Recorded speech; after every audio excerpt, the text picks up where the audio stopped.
again, I'm just another stunt guy on set, and now the director's coming over to talk to me and Ed Helms, and we're going to talk about the movie RAD, and it was just so surreal. Welcome to the RAD Movie Podcast. I'm your host, Tony Donaldson, and a super fan of the movie, probably like you. In this podcast, I will be interviewing the cast of the film, some of the writers, and some notable fans.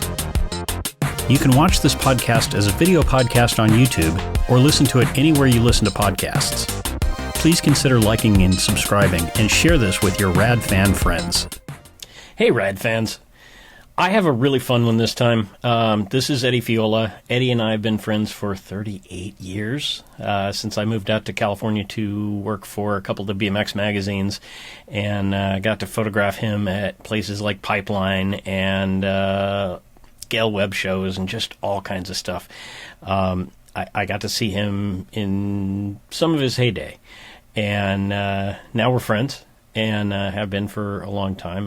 17-year-old me wouldn't believe me. Wouldn't believe you if you told me that, but that's beside the point. Anyway, we have a fun conversation today. Talk about a bunch of fun stuff, and I think you're going to enjoy it, and it's going to lead to a bunch more fun episodes after this. So make sure you subscribe and sit back, relax, and listen to a little conversation between two friends, one of which worked on the movie RAD.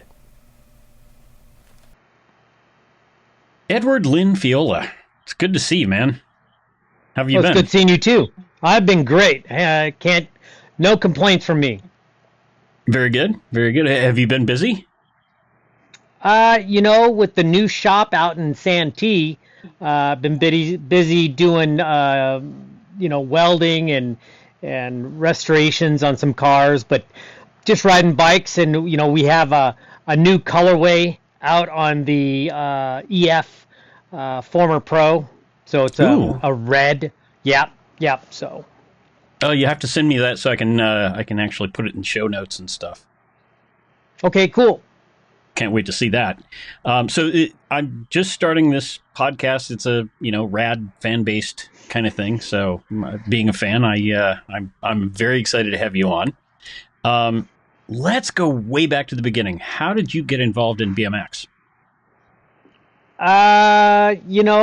That's what everybody did back in the day. We rode skateboards, but it took too long to get anywhere. Your foot turned numb. The sidewalks weren't all that smooth. There was acorns on the sidewalk. The street was rough. So bicycles was the way to go. And when we had bicycles, it was mainly, the Schwinn Stingrays, and we built them to look like motorcycles. We put the single seat on, we put the box bars on, we put the mud flap and the gas tank. We did what we could to make it emulate more of a motorcycle, because that's what we all wanted. We wanted to be Evel Knievel, and we wanted to jump motorcycles. But what we did was ride BMX. So. And how did you get involved in freestyle?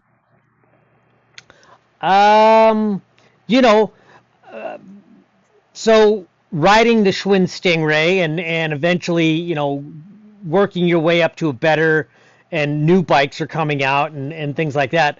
I'd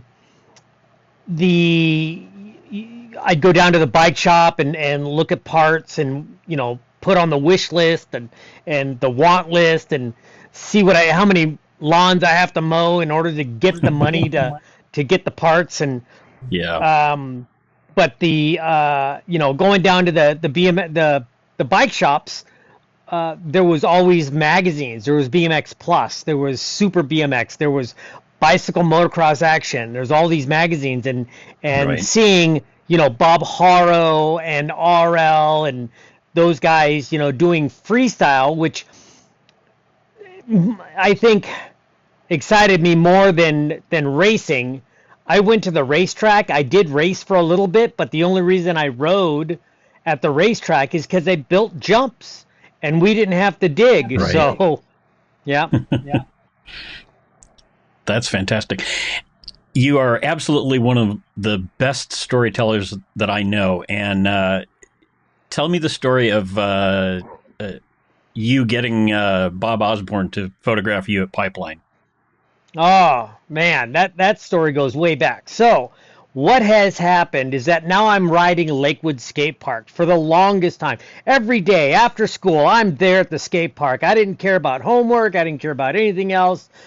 But this one day, now I have a girlfriend, and she wanted to walk to the pipeline, or not pipeline, but Lakewood Skatepark, and across the way was a place called Apple Annie's, and they had arcade games, and so did the skate park, and so anyhow, we walked to the skate park that I rode every single day. So anyhow, as I get there, I see this photographer and this other guy in full uniform that is in a hutch uniform, and it's Tim Judge. And nice. I've never seen Timmy ever at my skate park at Lakewood. I never seen him there. Not that he never went, but I never seen him, and I was there every day. So to see this guy and this photographer, taking pictures of him, I figured out that it was Bob Osborne. And wow. And so seeing Bob there, knowing that he was the owner of Bicycle Motocross Action, I, asked him how long he was going to be there for. I'm going to run back and get my bike, and you got to watch me ride. And that's what I said. And I'm sure I'm just some Grom kid that right. that every kid out there wants, Bob Osborne to take a photo of him and do whatever. So I run home. Now at this point in time, I'm thinking it's a daily event that I'm going to the house, but it's 5 miles. At least that's what I thought it was. I thought it was 5 miles. Anyhow, as I'm running back, it's like Ferris Bueller's Day Off. I'm jumping over fences. I'm trying to beeline the backyards. I'm going through swimming pools, backyards, fences, over cars, you name it. I'm doing it. I'm just getting so I can get a straight line to the house. Anyhow, get to the house, do whatever I need to do at the house to get my stuff done, get my gear, get my helmet, get my bike, make sure the tires are pumped up. I can't take the back roads, and I can't jump over fences. I've got to take the long way. And so I hoofed my bike all the way back to Lakewood Skatepark, and as I get there, Bob Osborne has his bag on his shoulder, and he's walking out of the skate park. And I just, I begged and pleaded with him, again, I'm just some Grom, and this he says, okay, let me see what you got. And he's got his bag sitting on there, and I could vividly remember riding from the back door of the skate park entrance to the park, riding into a flatland area, down a little 45, up a little 45, past the fence, into the snake run, going backwards, going uphill, jumping one of the jumps, pumping down, jumping another jump, and then ending up doing a 360 or a 540, but landing so where I could see where Bob was at the entrance of the park. And when I landed, you could see him take his bag down and start pulling cameras out. And nice. That was it. That was my first time getting in the magazines, and he spent a good couple hours with me, because I'm sure, and I don't remember word for word what I said, but I'm sure that I said, hey, not only do I ride here, I ride over there, and I ride this, and I ride that, and take a bunch of photos, and he did. So he didn't guarantee me that I was going to be in the magazine, and I had no guarantee. Sure. And he said that the pictures that he takes today might not even make it in the magazine. And if they do, it'll be 3 months. Now, that's something I didn't know that happened. I didn't know they had 3-month leeway. And that was, you mean this didn't happen last week, when I'm reading the magazines? Right. Yeah, so anyhow, a month or two go by, and I'm going to the bike shop. I'm looking through the magazines here and there and this and that, and a couple more months go by, and all of a sudden I open up the magazine, and there I am, a full-page color, which was different than what Bob Osborne normally takes, because if you looked at the earlier magazines, everybody was in uniform. Tinker Juarez was in uniform. Timmy Judge was in uniform. The only guy I know that wasn't, the only not uniform section was Trash Can Morgan, and that he only had like combat boots, but he still wore, all the Kuwahara gear. But I was luckily enough, that I was in a pair of Levi's and a radio shirt and sweaty old pads, and I got in.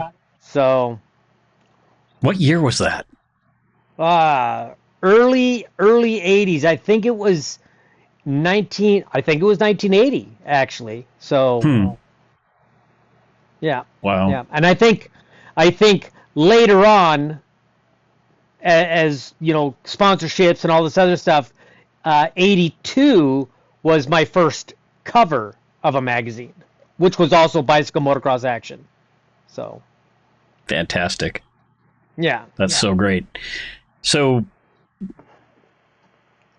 during the 80s you were touring quite a bit, doing contests and all that. How did the RAD gig come up? How did you get selected for RAD?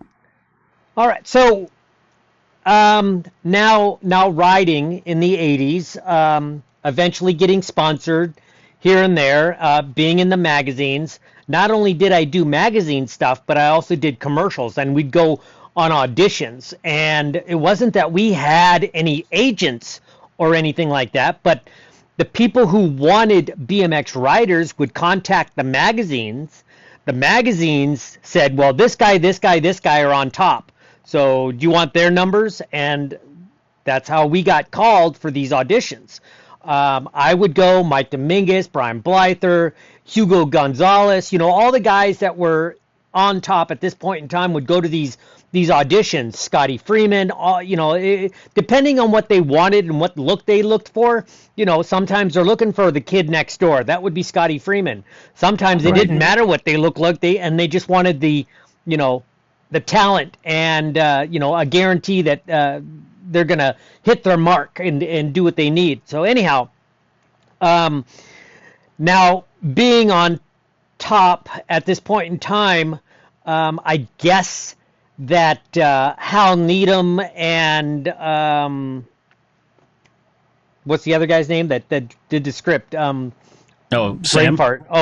Sam Bernard were thinking that they need to do a BMX movie of some sort. So they got a hold of the magazine.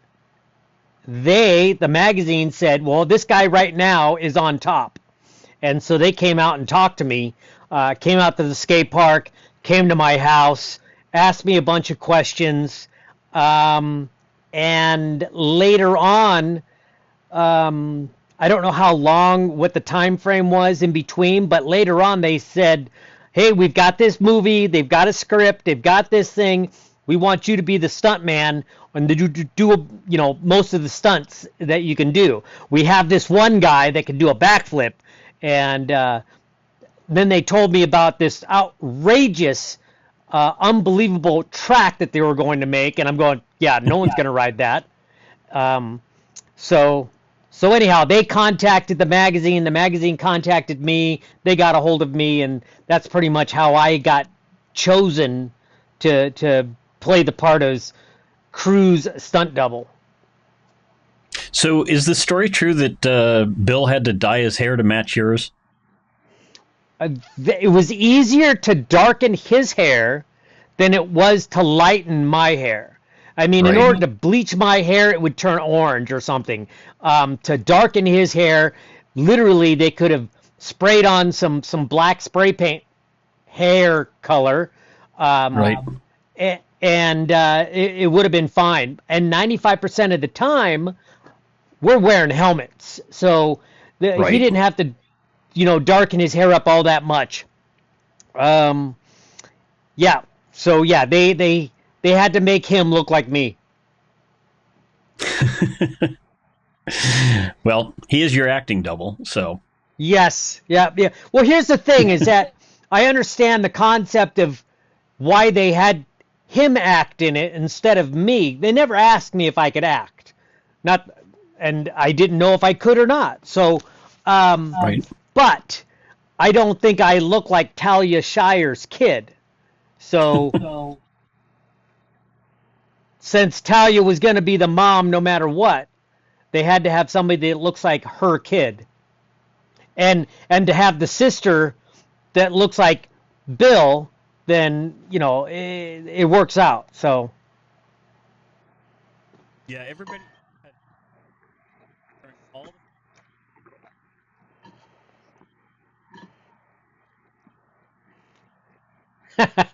I would love to ask him about that.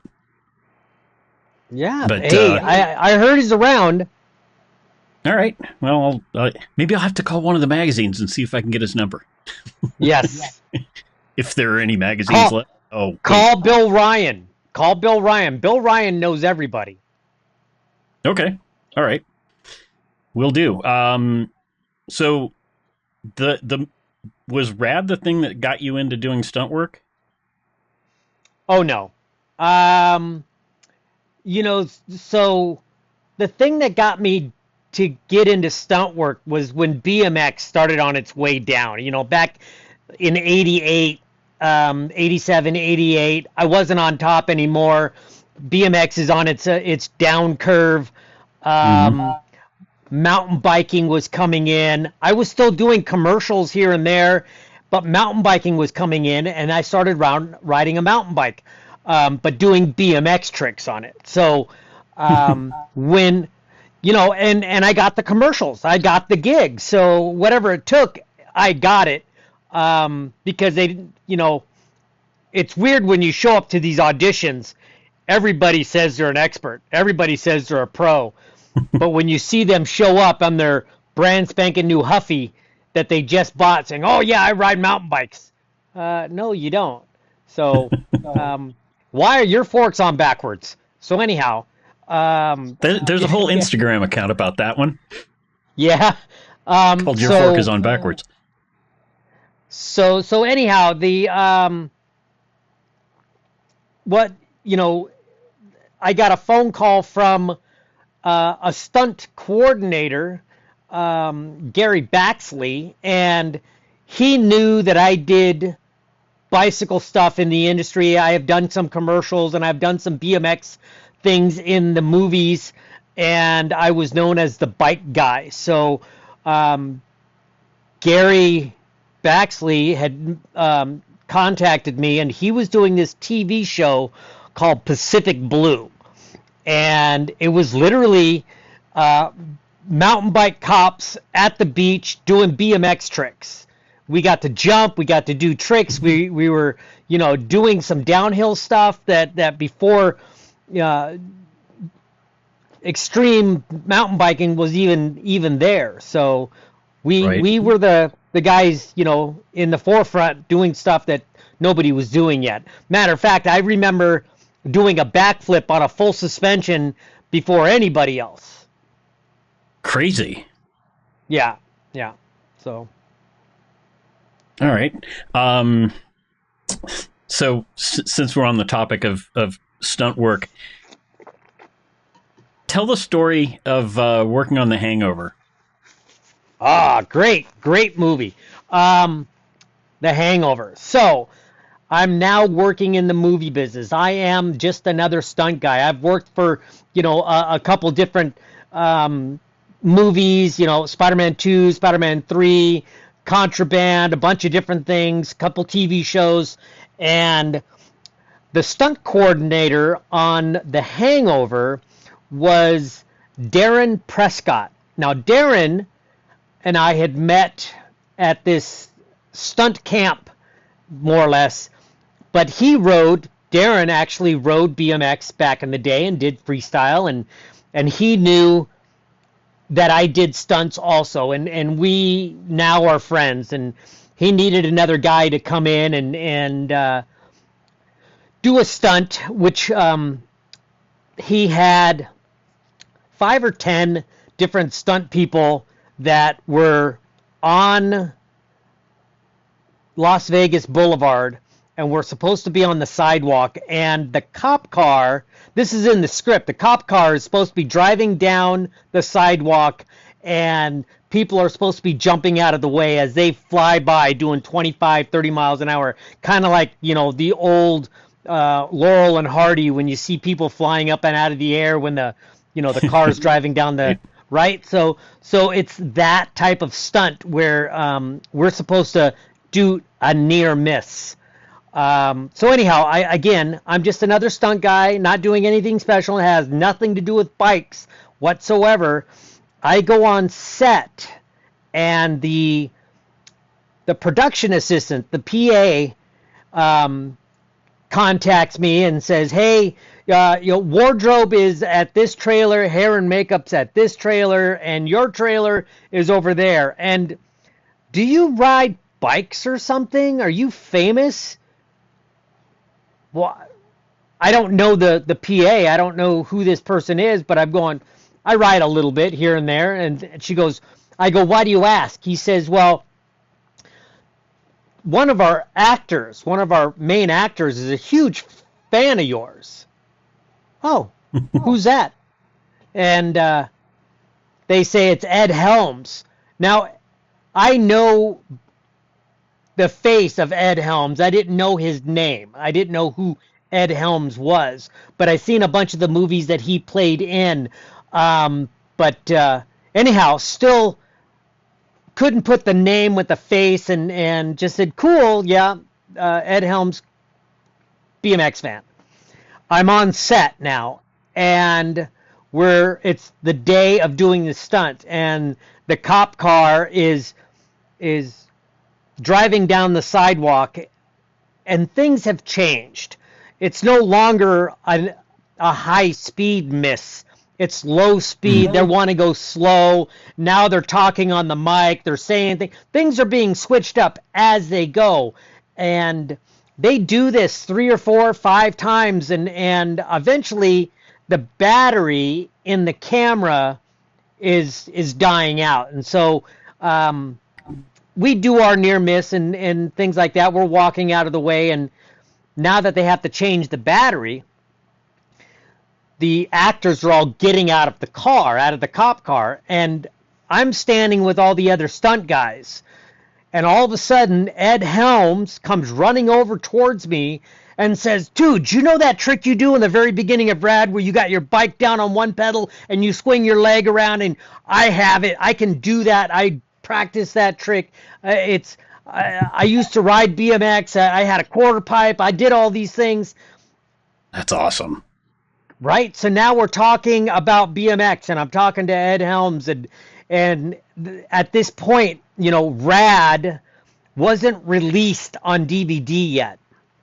And the only pirated pirated DVDs out there. So I had mentioned to him that we were trying to figure out how we could buy the rights from Talia and that we could release it on DVD or legally or do something. And Ed says, well, the director goes to breakfast with Talia all the time. And he starts waving over the director. Again, I'm just another stunt guy on set, and now the director's coming over to talk to me and Ed Helms, and we're going to talk about the movie RAD. And it was just so surreal. And so I explained to the director, and I go, yeah, we're trying to get this, and she doesn't do this, and she doesn't want this, and I don't know what she wants. And the director pulled out his phone, and he says, I'll call her right now. I'll get you the rights right now. And she never picked up. And that's as far as it got. So were you treated like royalty on the set after that? I mean, did the other stunt guys look at you with a different view? I never really asked anybody. I just did my thing, and Darren knows who I was or who I am or what I did back in the past. But and there are other stunt people that understood that I was something somewhere else. But yeah, no, the hangover was a really cool thing to meet somebody, and it also gave me a chance to realize that even movie stars rode BMX at one time. Basketball players and porn stars and all these people, they all rode BMX at one time, and it wasn't just BMX and that was it. So it's pretty amazing, and that's some of who I want to get on the podcast is some of the notable fans. I think that's going to be a fun conversation. I almost want to have you. I can get you. I can get you Tommy Gunn's number. Okay. All right. Please. Yeah. So going back to the movie, at the 25th anniversary showing at the Arm & Hammer, you and Martin sat behind me and Mikey, and you were just telling tales of behind-the-scenes stuff. What's that? You're breaking up. Okay. I can hear you now. Okay. Okay. At the 25th anniversary showing at the Arm & Hammer Museum in Westwood, you and Martin sat behind us and were just telling us the most incredible behind-the-scenes facts about the making of the film, which ultimately became the audio project that we recorded in your living room. Yes. With all the behind-the-scenes stories. So I just, tell me a little more of your experience making RAD. Experience making RAD.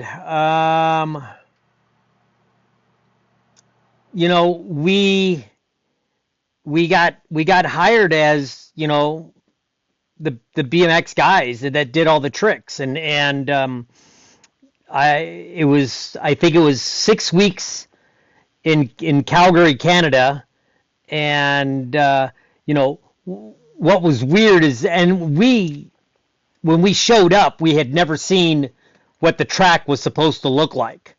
Right. And then we all got on this bus, and we drove out to the track, and all of a sudden, all you see is this huge white billboard looking thing. And from the distance where we came in at, it looked like just the billboard. That did not look like a starting gate. It looked like a flat wall. And so it was, I thought it was the backdrop of the track, but it was the actual starting gate. So, it's hard to explain, when you go to a movie and you work on a movie, every day they hand you these call sheets, and they tells you what's going to happen the very next day. Right. And I would have all of these stickered onto my hotel wall. What day's coming up, what's going on this day, where we're going to film, what days we have off, what days we're not filming. And then depending on the weather, some days it would be raining and we couldn't film at all any BMX stunts. So they would film all indoor things that they could film. Right. One day it was 85 degrees. The very next day there's snow on the ground. So Oh, I don't boy. know what that's called, but they had a name for it in Canada, and it happened, and it was just weird. So Well, and it was meant to be Anytown, USA. yeah, right. So it was good. It Are you was an thinking about going to experience. the what? I said it was great, and it was a great experience. And yes, I am thinking about going to the 40th out in Calgary. Yeah, Cochrane maybe. Yeah, I think. Oh yeah, that's I want to go too. I mean, yeah, I it'll just be think good. yeah, for sure. Um, yeah. So, anything else going on these days? Mm. You know, I'm 61. I don't feel old. I don't think I look old, but No, you don't. my body is kind of on the, I've got two hips. I've got some back problems and wrist problems. I'm not complaining. I love riding my bike, but, you know, don't think I need to hit the ground anymore. You know, um, I hear nor that. do I, or do I want to hit the ground anymore. I mean, if they're paying job, I guess I'll do it. But it's it's not something. It's funny is that our industry, the stunt industry, says that I'm supposed to work until I'm 65 in order to collect my pension in full. Um, so that means I, Right. literally either hit the ground or drive or do something stunt wise and whatever. But we're just trying to, get by and I just don't want to get hurt anymore. Well, stick to more stunt coordinating instead of stunts. Yeah, and there's another thing is like I have one feather. I have one feather, not many feathers. I don't like to be in charge of anything. I want somebody to tell me what to do, hit the ground here, fall here, go here, and that's it. It's kind of like being in the army. Not that I've ever been in the army or any of the things but if somebody tells me what to do, I can pretty much do it. To be in charge, that means I have to have responsibility and that's I guess I just don't want to grow up because that's where grown-ups are and Right? I'm still at the kids table. Yeah. Well, and you're still riding a kid's bike, so it's Yeah, perfect. yeah. It is. Every time I watch you ride, it's just so much fun. One of the things that I remember about like the AFA contests, um, you always looked like you were having the best time of anybody there when you were riding. Yeah, what's funny is that, people ask, what do you think when you go into competitions? And I say that I don't think it's a competition. When I show up, I think it's a big reunion and I just want to ride with all my friends and I don't think of it as a competition. I'm not competing against you or you or you. I'm just having fun. Now, the guy that has the most fun looks like he's going to win. So I guess I had a lot more fun than everybody else. Well, you came out on top, so Yeah. and it was always fun to watch that, and it's still fun to watch you ride now. You are What's such a showman. so Todd Huffman got a hold of me the other day and he said he was rummaging through some old videos, some old beta tapes or something like that, and he had it digitized, and it's Del Mar Skate Park, myself, Mike Dominguez, a couple other horror riders, and I'm wearing, and this is so far in before GT, I'm wearing an MF jersey and Okay. watching some of the video where we're barely getting out, we're doing 3-4 foot air, 5 foot airs, and that was our max. But back then, that was the best that there was. Right. So, just after watching some of the X Games or some of the, Red Bull Rampage and the stuff that these guys do nowadays, it's like, it's so funny is that we thought we were good. We were for the date, but, looking back upon it, man, we sucked.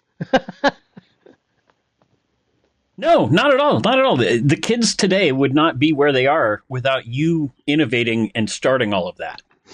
Right. They're standing on your shoulders. That's why your back hurts. Yeah. Yes. So I take nothing away from those guys because the level of riding now, it's just, I mean, we couldn't have imagined that as kids. No, and these guys are doing it. When the video games came out and you could do a double backflip, tail whip, flip, twist, and land back in the half pipe on a video game, that was purely luck that you landed it in the video game. Right. Now they're doing it for real. So, although you guys didn't have resi to land on. We didn't have airbags at the end of the run. Airbag. We didn't have test facilities. We didn't have anything. We didn't have somebody had mentioned to me, how come BMX riders don't wear big knee pads like skateboarders? How come the BMX guys don't, bail off if they're not going to make it? It's because we died trying to make it. We wouldn't not make it. There wasn't you wouldn't throw your bike unless it was guaranteed you were going to die. Like if you came up short on a double, sure, about here you're going to jump off and you might make it to the other side. But if you almost are going to make, you're hanging on until you do. So, and the same with the half pipe or the pools. It's like we hung on until we hung sprocket. And we still tried to make it. Right. So, yeah, and some of those crashes were pretty spectacular. But that's how it was done. Right. And and that being said, that just helped my stunt career, that I have fallen enough times to figure out how to fall without getting hurt. And going into an industry where they're asking you to fall, and you're like, you want me to fall here? At any time, I could just lay the bike down or flip over the handlebar. Oh, I can do that any day of the week. But to not know it's going to happen, that's the worst part. Yeah, that's the surprise you don't want. I've seen more guys get hurt on stupid little stuff because they weren't expecting it. At least when we're up in the air, there's a possibility of not making it. There's a jump that's a possibility of not landing it. There's possibilities. But if you're riding down the street with one hand and your other hand has a cup of coffee or a Coke or whatever, and you're riding down and all of a sudden you hit some railroad tracks and it flies out from underneath you, you are hitting the ground like a sack of potatoes. Yeah, there's no good way out of that one. For sure. All right, man. Well, I will probably come back to you and interview you again further down the road, but thank you very much for joining in, and hopefully I'll come down and see you guys at the shop one of these days. Very cool. Well, hey, matter of fact, see this guy right here, Tommy Gunn. Yep.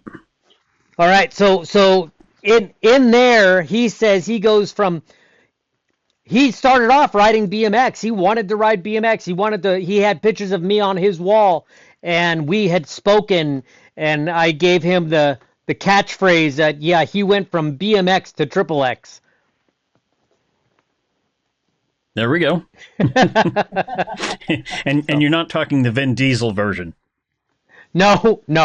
So if Tommy's got a couple of HBO things or Netflix, and he's got a couple books out. So But yeah, you should talk to him. He'll love talking about BMX with you. Okay. Yeah. Get me his info. All right. Hey, thanks for making it all the way to the end of this episode. Please hit that like and subscribe button and check out our other episodes.